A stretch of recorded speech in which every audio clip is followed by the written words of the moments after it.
Hello guys! Hello Aquarius! Welcome dito sa aking channel, Kapalaran 888 Aquarius.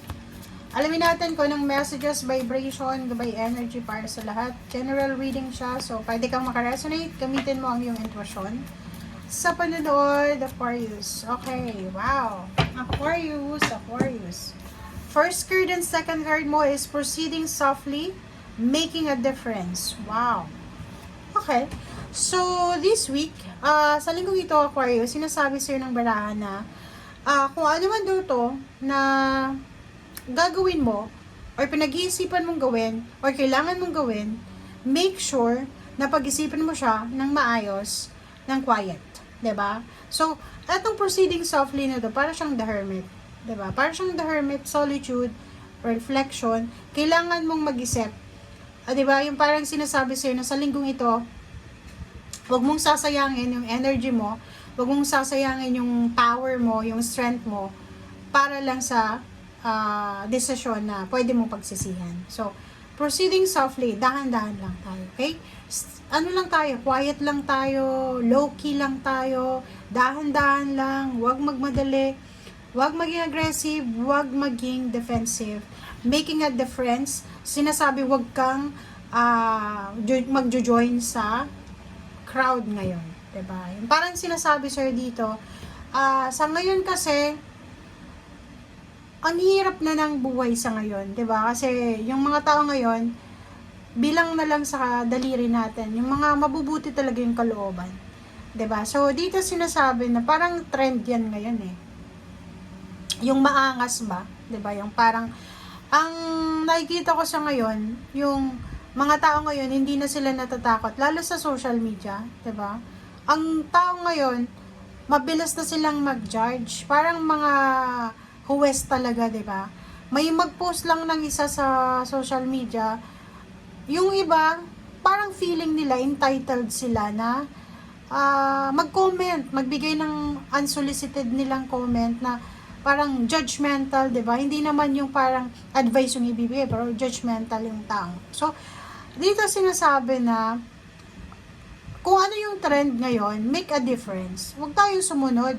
Huwag tayong sumunod sa kung ano yung trend sa ngayon. Kung ano yung uso ngayon, nako, huwag tayong sumunod kasi hindi natin kailangan sumunod sa uso.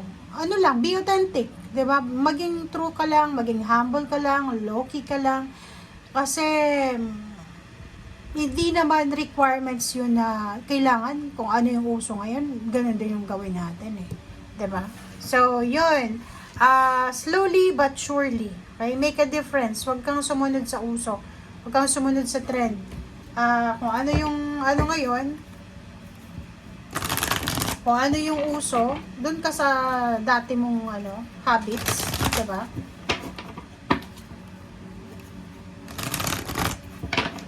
Mahirap yung sumusunod sa trend kasi like sa sa cellphone, 'di ba? Kung ano yung may bago, dapat may bago din sila. Every year may bagong launch. So hindi ibig sabihin every year kailangan din magbago ng 'di ba? Kasi sumusunod sa trend. So yun, maging wise ka sa linggong ito. Lights and truth. Oh, 'di ba? So yun. Ikaw na lang yung bahala niya na kasi itong number 19 is 10. Ito naman is 2.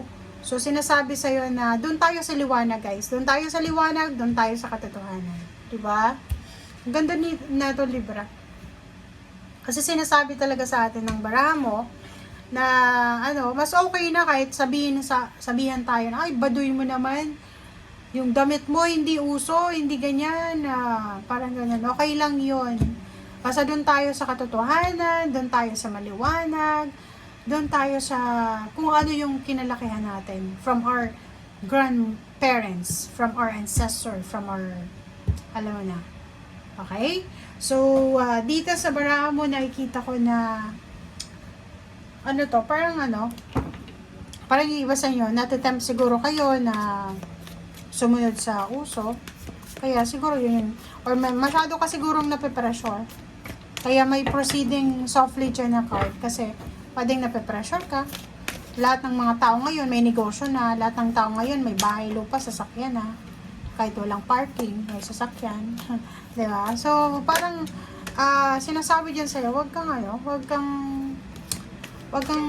ma-pressure. Hayaan mo lang. Kung yung mga taong yan, masaya sila sa trend nila, doon ka lang sa, sa luma mo. Kung ano yung kinalakihan mo, yun na yun. Okay? So, ako never kung talagang sumunod sa trend. Never. Mahirap yung pagsunod sa trend, guys. Kasi, ikaw yung mahirapan yan. Dahil lang tayo sa low-key. Low-key lang. Okay. Justice, Page of Swords, and then Two of Wands. Wow. Ang ganda nito.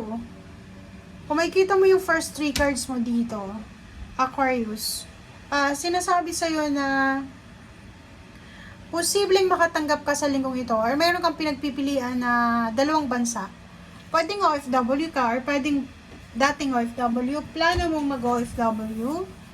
And may dalawa ditong country, dalawang career, dalawang company na posibleng nag-o-offer sa'yo ng kontrata. Okay? So, tingnan mo to. Page of Pentacles is money. So, may nag-o-offer sa'yo ng pera, may nag-o-offer sa'yo ng kontrata, may nag-o-offer sa'yo ng new beginnings, parang ganon. So, Justice and Two of Wands ay manifestation na ano man yung ino-offer sa atin sa ngayon, timbangin natin yung circumstances, negative or positive. Ano ba yung makukuha ko dito kung tatanggapin ko? Okay?